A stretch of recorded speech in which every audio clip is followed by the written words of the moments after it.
What is going on, YouTube? So if you are seeing this video right now, that is because I was unsuccessful in streaming when I really wanted to, because I live in Florida and it is hurricane season, and I lost power already on the night that I was trying to stream, and now I have a very lovely storm that you may hear in the background of this video as I'm trying to record this. So what I'm going to do here is just a little quick update on what exactly I've been working on to try to take down Master Moonlord. So first things first, I've learned that I needed to fix my stats. So right now, I've already used the memory wipe meds to completely max out my attack, completely max out my health, and max out my weight, just because that's the next important thing for me.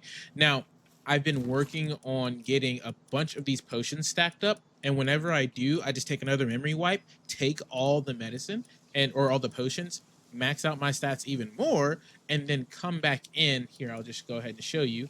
And I'll be able to reallocate more of my regular points to other stats. So, in this case here, reset all my points, right? And of course, the memory wipe meds, they do not reset any of the points that you've already put in from these potions. So, I just reset. I use all of my elixirs. All of these I could not use beforehand because I was already maxed out. And now I have a higher starting point. See, I'm already at 2200 weight when I was at 2800 max. So now I can come back in here, max out my attack, get that all the way up, then max out the health, and then max out my weight. And now I have 7 points left over. I'm just going to throw it all into stamina. And I believe that is maxed out. Potentially, that might be maxed out stamina. So that's what you will need to do if you want to max out your stats and you're still picking up all of the potions. And the other thing, the heart from the Terraria dungeon, that will also count the same. You won't be able to use that unless you have your health reset, essentially. So, moving forward here, let me take you over to the base of operations where things have been cooking. So this is the breeding base on my server here, and this is an always active server. You may have just heard that thunder. Oh my god, that is awful. Well, this is my breeding base here. So whenever I have had the time, I have been filling all of these incubators to the brim with eggs.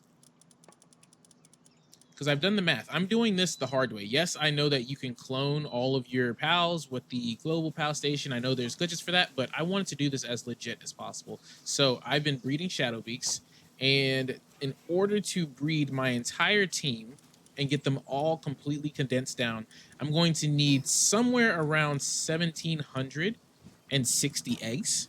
So I've been breeding all 1,760 of those eggs, running around. As you see, all of my breeding pens over there are full, so I'm going to run over here and put some more in my main base. There were some that were open, but that's for the other people on the server here. So whenever I max those out, I have 6 more over here. And then, yes, once again, I do know that I can use these. Whoa, that didn't put that in. I know that I can use these guys for all of my eggs to have shorter hatching times, but it's just a lot easier and more resource efficient to use these guys, the smaller incubators that don't run off electricity, and I don't have to waste a PAL slot over at the other base with a electrical PAL to keep all of that running. Plus, if I'm running a billion of those like I would be planning to, it's going to take probably 2 electric PALs, or at least just a lot more infrastructure than what we have over there. So I've been hatching those. I'll show you what the team looks like now.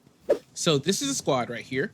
The parents were Moonbreaker and Lord. So these guys I have fully maxed out already. I have, let's see how many more. Everybody that's named is maxed out. Blight's maxed out. That's 3. Chick-fil-A is maxed out. Virgil, well, they're not completely maxed out on level, but I have them maxed out on stars and condensing. So they are, I believe, and then just Black Betty. So that's just 5, right? 1, 2, 3, 4, 5, 6. Okay, I'm actually doing pretty good. I'm doing a lot better than I thought I was. So I've been running the dungeons for, or not dungeons, but the expeditions for more souls. And then in the meantime, everybody has just been getting loaded out with all kinds of upgrades and leveling. I usually carry them on me and do just some sort of just XP, just farm, like cooking berries or making a whole bunch of coal. That's been my main thing right now, is just making coal. And that is how I have pretty much leveled them all by hand. And then, of course, I've been farming Moonlord because that's who I want to use them against anyway. So I've been farming Moonlord to get the XP crystals to raise them. So once I get them to like level 60 or so, that's when I bring in those crystals and finish out the rest, because these final levels are insane. But you can also see here that everybody has the same moveset. We have Divine Disaster 1, Beam Slicer, and Divine Disaster 2. So I have it set up that way, so when they use Divine Disaster, of course, those are all auto-tracking attacks, so that works perfectly for Moonlord. When they use Divine Disaster, they not only move their physical bodies in that attack, so they can dodge some of the beams that he lays out, but they'll stop, do the Beam Slicer, and do a big attack, and then they will move again. So just in case that beam goes to attack them, I have something ready to go. Now, my main strat right now is to use my Gobfins. I know I need to get Gobfins that have Vanguard and I believe Motivational Leader. Vanguard's like the main one. Let's see here. Yes, I have 2 of them with Vanguard. I need another one. So whenever I find one, I'll slap that on there. And then also, where is my main guy? There he is, Shadowmere. And then I also take out a Jet Dragon too for emergency rescues. But I usually ride around on my Frostallion Noct, who is also maxed out. Go ahead and show you what he looks like. And he has Beam Slicer, Dark Laser, and Dark Wisp, which the Beam Slicer isn't really necessary right now. I could probably get away with something else. I mainly use the Dark Laser. And then he has Demon God, Simon of the Void, Serenity, and Legend. And he's also fully condensed down, fully maxed. So let me go ahead and run this Demon Lord for you guys. And you can see them in action.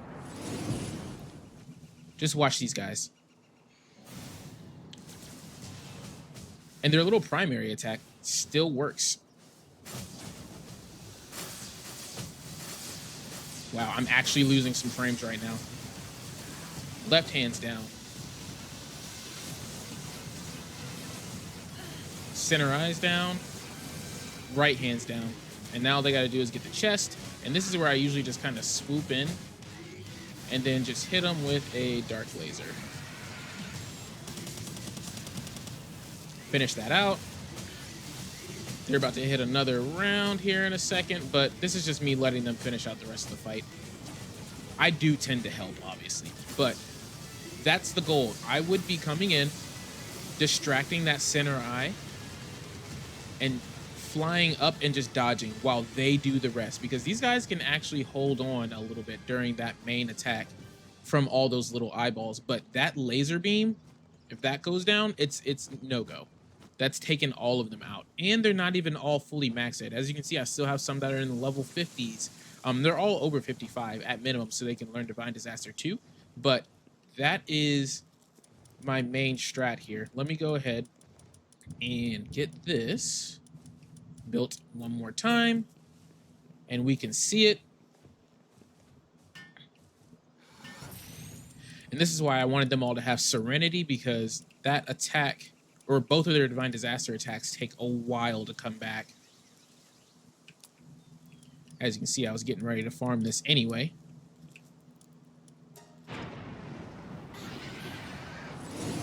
Let them go at it again. They start with that little primary attack, which, look at how they circle around the hand. Auto tracking. But look at how scattered they are.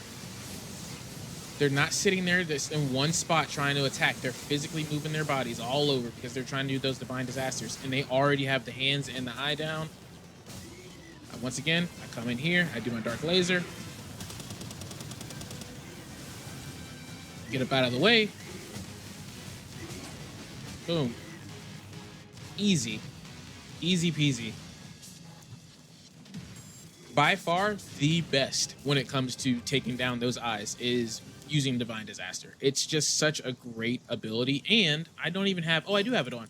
So I do have a Dark Whistle, and I do have a Dragon Whistle that I can throw on, but that was pretty much the only buff that they had was the Dark Whistle. Inside of the box over here, what they are eating on right now is actually these vegetables, and that increases their defense by 10%. But I do want to, whenever I actually do the big Moonlord run, would be using something that gives them attack bonuses. So I would do that instead. And just for the lulz here, let's see how they hold up against the big boy. Since we do have these on. And I'm actually going to take my time here. Oh, I don't have any of my best weapons. Well, this is just a test. This is just a test. As you can see, I have a purple Terra Blade. That's the best one that I have right now. And then we have the Terra Prisma. That's uncommon. And then I have a Vortex Beater that is also uncommon. I do have stronger... Oh, I have this Night Glow right here, too. The Night Glow, I'm not the biggest fan of. I feel like it does not do as much damage as I would like it to. But... the main idea I had is that I was going to ride around with Night Glow out. Come here. Come here. Come here. All right. They never want to pick me up, man. But I was going to ride around with Night Glow out and just keep dodging. And just keep letting those attacks go at him. Along with my Terra Prisma right by his eye. So we're going to see how well that works out. Man, I have nothing right now. I have absolutely nothing. This is going to go horribly.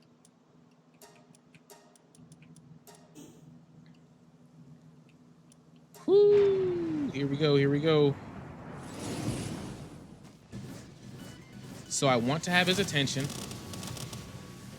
All right, he's doing his attack. Jump. I barely... Nope. Nope. Yeah, this is not going well. This is not going well.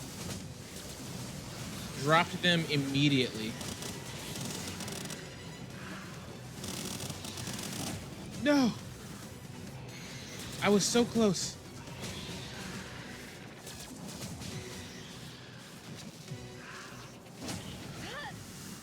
Of course, I'm going to have a better loadout, and I'm going to have things ready to actually fight him by that point, but that is currently what the strat is looking like. When I have all of them maxed out, like as you saw, there's still a couple of them that are still standing right now, and they're still doing their attacks. Once I have everything completely maxed out and ready to go, we should be good to go. So yeah, that's where we are at currently. That's just a nice little quick update on how things are going for the Master Moonlord raid. And we're just going to keep grinding away at this until I get all of these guys as strong as they possibly can be. I'm once again sorry that I couldn't stream this live on Friday. I know I hate breaking tradition, but I am typically live with Palworld every Friday at 8 p.m. as of now until we finish Palworld. I'm streaming on Tuesdays as well, other indie games, as we are trying to find something else that we'll be playing in the meantime whenever we get done with Palworld. And right now we have landed on Rain World. So if you're catching this video at the time of posting, I'll be playing Rain World next Tuesday at 8 p.m. on this very channel, and I will be playing Palworld next Friday at 8 p.m. on this very channel. And I do have a shorts channel where I usually post a lot more of this kind of content, but posting it on the main channel right now because this is where we stream. So I appreciate you. Please subscribe for more or like this video if you like this kind of content, and I will catch you guys in the next one. Peace.